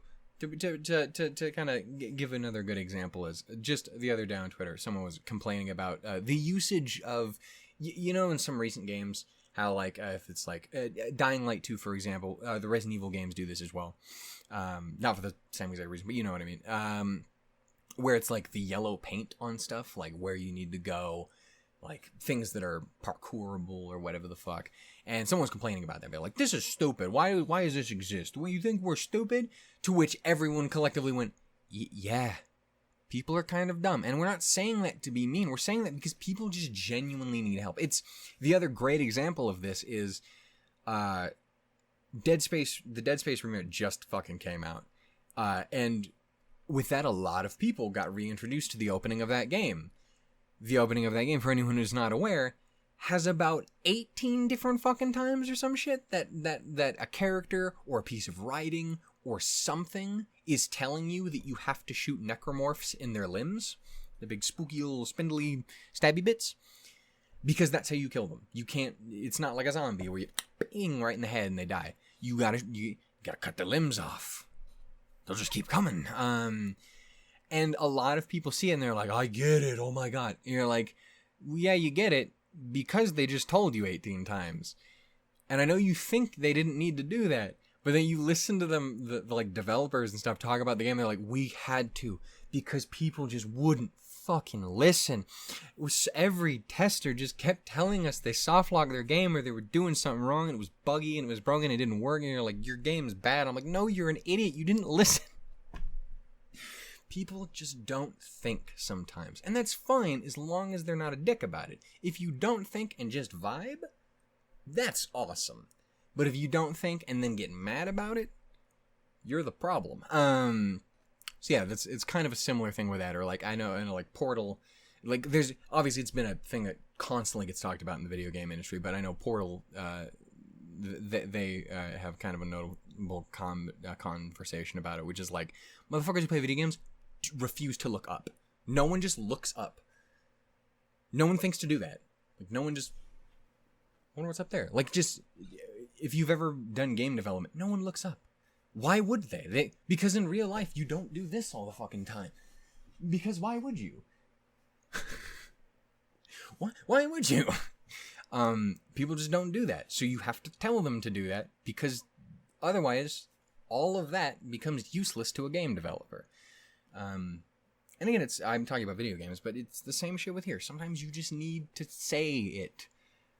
And sometimes that doesn't even help. Because sometimes you'll get someone who's like, why is this the thing? Why do they say this, huh? I thought it meant this. And then they literally quote the thing, and I'm like, well, yeah. That's why. Because of the thing you just said with your mouth. That's why Ruby's eyes work like that. Because it's her mom. She cares about the people, her friends. She wants to protect people. She wants to protect her mom. She can't protect her mom. Mom's dead. That's why she broke. That's what happened. Not to name names. Oh, we're back in RWBY season. I can just say you fucking yell at motherfuckers. You're dumb. Anyways, I'm having a lot of fun. I'm having a lot of fun. I don't know if you could tell. to everyone who watched the episode with me, thank you so much. If you stuck around through this, this was, I feel like, not nearly as concise as say the RWBY video I made, but I had a lot of fun. It was good. This was a really dope episode. I'm so fucking glad I waited. I would have said 5 words. At the end of the episode, I just look like this. That was a good episode. Thank you. I'll see you tomorrow. See you next week, guys. But yeah, I really enjoyed it. I hope you guys did too. If you did, give it some love. Obviously, always go and support and watch it on the fucking legal important shit first. I should not be your first. In that way. I was going to do something really weird and like caress my chest. But then I was like, abort. This is too weird. So I just like, I'm swipe. Which is weird. And that makes no sense. Like the other one would have been weird, but this just doesn't even make any sense. That way it's just creepy. This is weird. What is this? Anyway. Thank you so much for watching. I will see you all next week for the next episode. And if anything else comes up in between there, I still, on topic of RWBY stuff, since we didn't get any new music here, I do want to keep making more RWBY videos. I still very much want to make at least a talkie video about RWBY Ice Queendom, because I never did make a final discussion video about that, and I think it's very worth discussing, because it's quite good. A little slow in parts, but other than that, it's lit, and why isn't it canon? There's no reason it shouldn't be canon. It's just volume 1.5. Just put it in there. Get in there. Where you belong. Even if it's really weird for new people, because it radically changes the way everything looks. And then goes back to it, and it's really weird. And it's that steady growth again. But yeah, there's that. There's other probably little side discussion videos about just like topics or questions I'd like to consider, theories and stuff. I do like making theory videos, even if I'm fucking terrible at it. I am no Phoenix Knight. Yeah, there's that. I would also love to do again a aerophil video. I actually recorded an aerophil. Oh my god, it's a very different thing. A mermaid. An aerophil video. Talking about it. Actually, again, I mentioned it before, but I did record one, and it was bad. So I don't think I'm going to release it. I think I'm going to actually delete it here today. Yeah. I do want to talk about it. I feel like I don't have enough to talk about, because it's not a really super plot-heavy game. It's just kind of fun. But I would like to talk about it anyway. With that, I think I'm going to go. Thank you everyone so much for watching. This was a blast. I hope you guys had fun too. If you did, give it some love. Reminder as always, I got a Discord. You can always talk to me there. We got a Patreon. It doesn't really help you with this show, but it helps you with other shows. You are absolutely not needed to do it. But it is there for those who would like to take advantage of it. Again, it used to be a thing where it was like $5 and up, you get early at no, you fucking anyone. I don't give a fuck. Give me 5.5 cents. I don't fucking care. To be fair, I don't actually think that's an option. I feel like you probably can't do less than $1. But I don't know the rules. I don't know much. God damn, do I know I love Weiss. Anyway, I'm gonna go ahead and end it. Thank you everyone so much for watching. I will see you all next week. Stay safe, stay happy, stay healthy, stay beautiful. To everyone who's amongst my brethren, my sisterin, my whatever the fuck you would use as a term, sibling thing for people who do not ascribe to such titles. We gotta get better terms for this. We gotta iron this shit out. Come on, society, let's figure this shit out. This is a thing. Non-binary people exist. We gotta get better terms for this shit. Come on. Anyway. To all of my friends who are reactors and stuff like that, I'm very much looking forward to seeing your episode 1 stuff now that so many of you will be out with me. Yeah, I'm looking forward to it next time too, and it's just good to see RWBY back and thriving again, guys. God damn it, I love it. Yeah, okay, I'm gonna go. Toodles, lemons, everybody. Bye. I'm gonna go rewatch this 514 times and just get 58 screenshots of Weiss because it's so good. One last time to like the animators and everything. Like there's a few scenes in there in particular where she's just, and to be fair again, it's biased. She's just gorgeous. Just everything her face does is beautiful and or hilarious. But just it's just, and she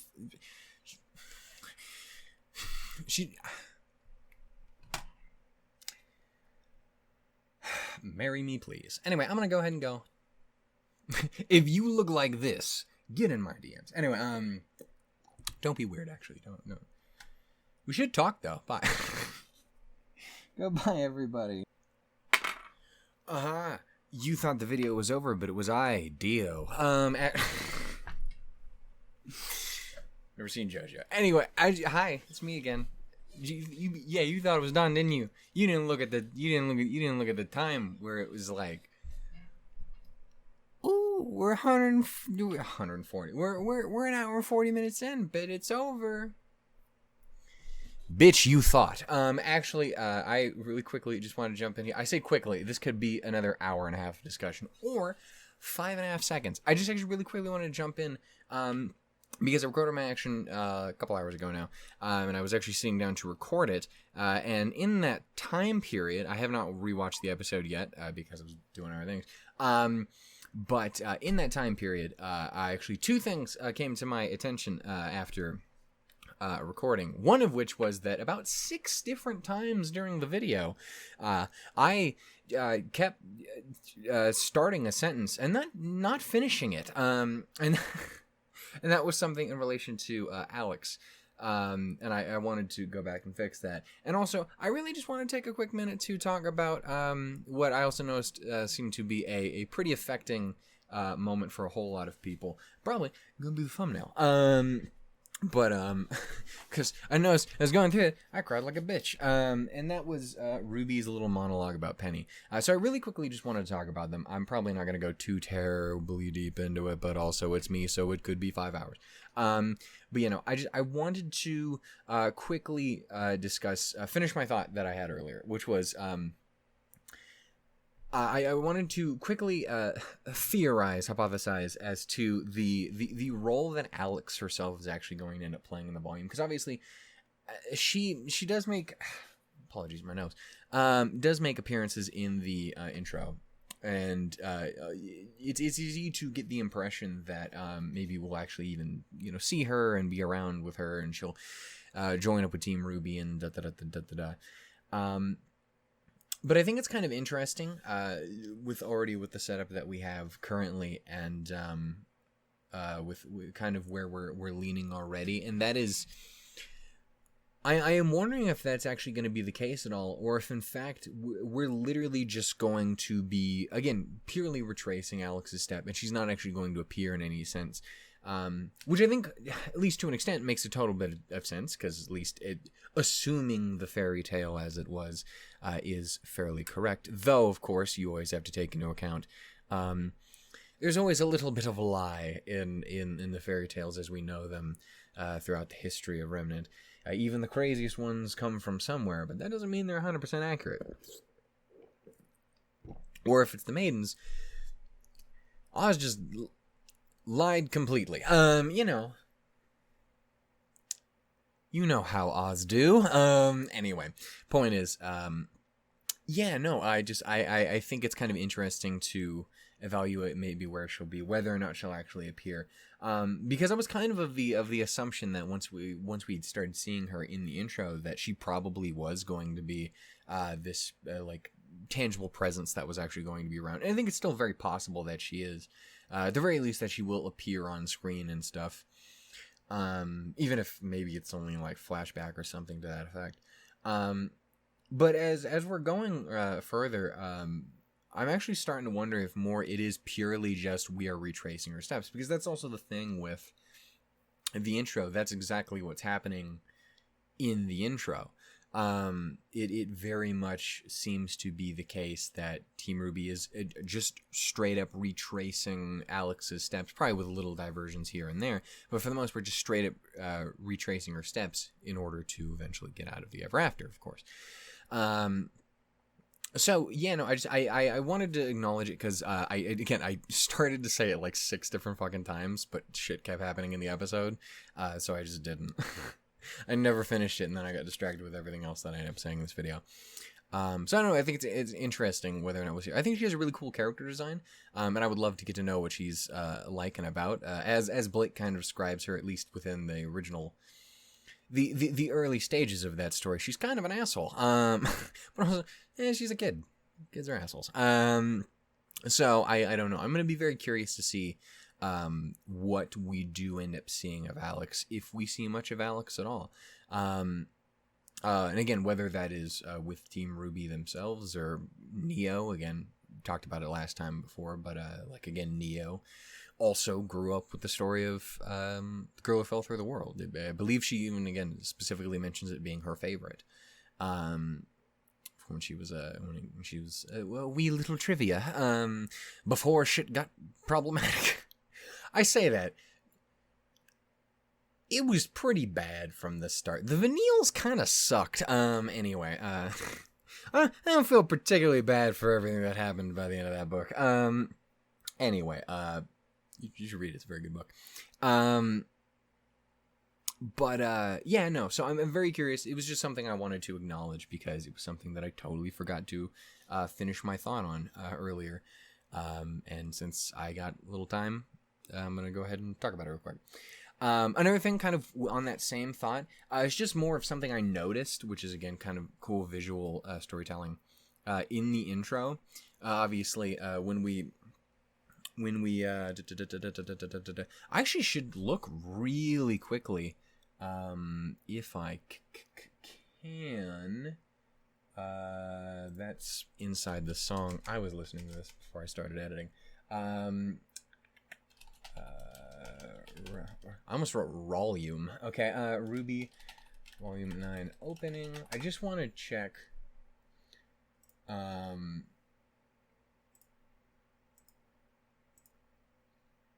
wanted to see the order that Team RWBY is in as they start doing their dramatic walk and RWBY starts imploding. Okay, yeah, so it is what I thought it was.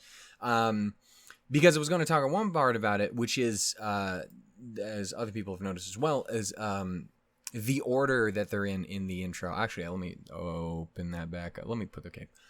Motherfucker, put this over here. Put this next to it. Good job. You're nailing it, buddy. Way to go, champ. Anyway. So if we go here. Quickly. Yeah, so there's, again, you start off Team RWBY, and it's, I noticed, brilliant quality. It's the order in which we meet them, right? It's RWBY. We meet first right out the gate. She wakes up. It's first, and then next up you hear Weiss, and then you see Blake, and then they meet up with Yang. So I think that's cool. And then and then onto the next part and the next sections. I noticed Blake, and also obviously there's the introduction of Little and the Curious Cat. I also need to go back and listen to all the different. I talked about it in the video that I'm currently making. I just remembered I'm making the same video. The Blake walks through all the steps. I want to hear all the other names that she drops, because obviously she drops the Curious Cat. She drops the Rusted Knight. I wonder if she mentions what the king or queen or whatever his name is. I don't remember her saying anything about the caterpillar. I don't remember her mentioning anything. The Rusted Knight. Oh, the Rusted Knight could be the blacksmith lady because she's made out of metal. Actually, almost certainly who the Rusted Knight is, actually. But again, there's also debate, because then there's whatever the fuck is going on with Jean. You know, and then, yeah. So, I don't know, I'm curious to see.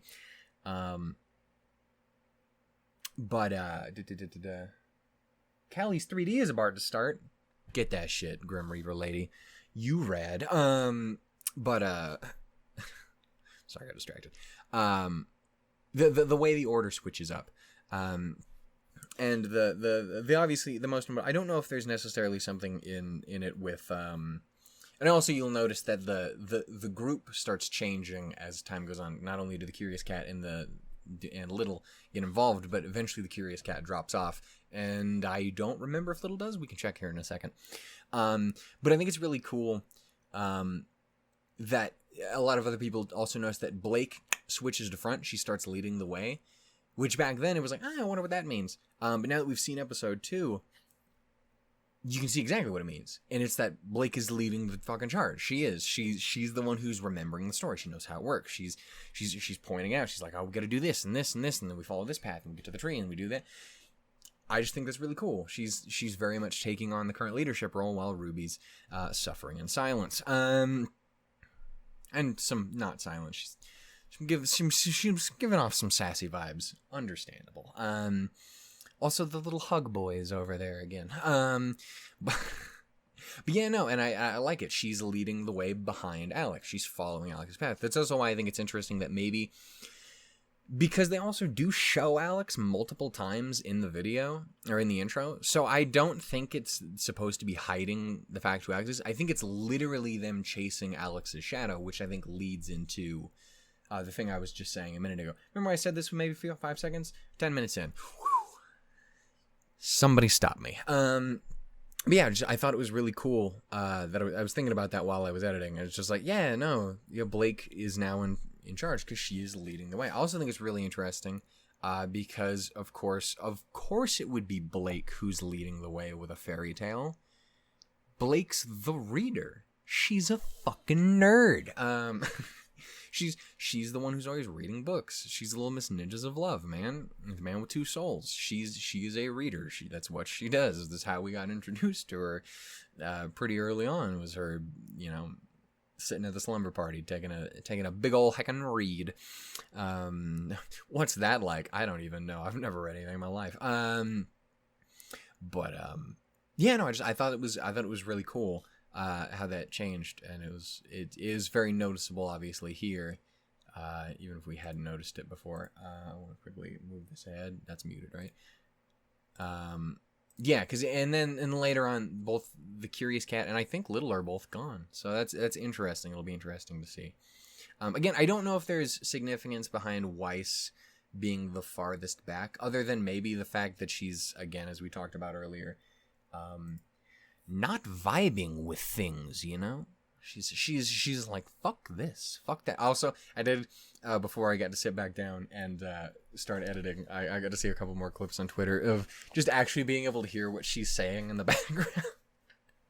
And while I was talking.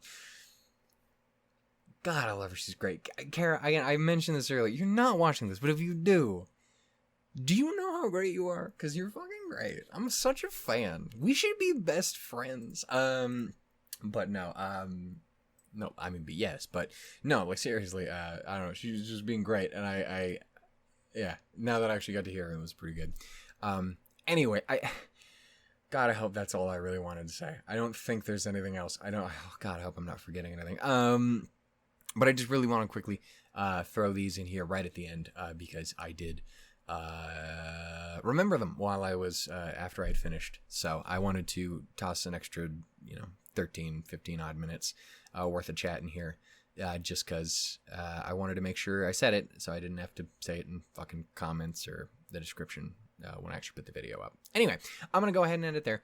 I've probably already said the endings. I don't know how this is gonna work editing wise. Lord knows I'm not gonna edit it reasonably. You're probably gonna have to listen to me say goodbye 5 times. Wait, that's the usual amount. 15. There we go. Yeah. Thank you for watching. Thanks for putting up with my weird, rambly train of thought, but thankfully some people like that, so. Cool. Okay, I'm gonna go ahead and go. I'm gonna go finish editing this and getting it up tonight. Getting it up tonight. Is Weiss in the room? Thank you, everyone. I'll be here all week. I'll be down here. Down bad all week.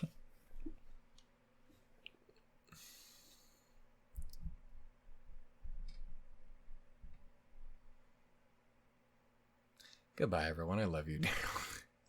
Take care of yourself.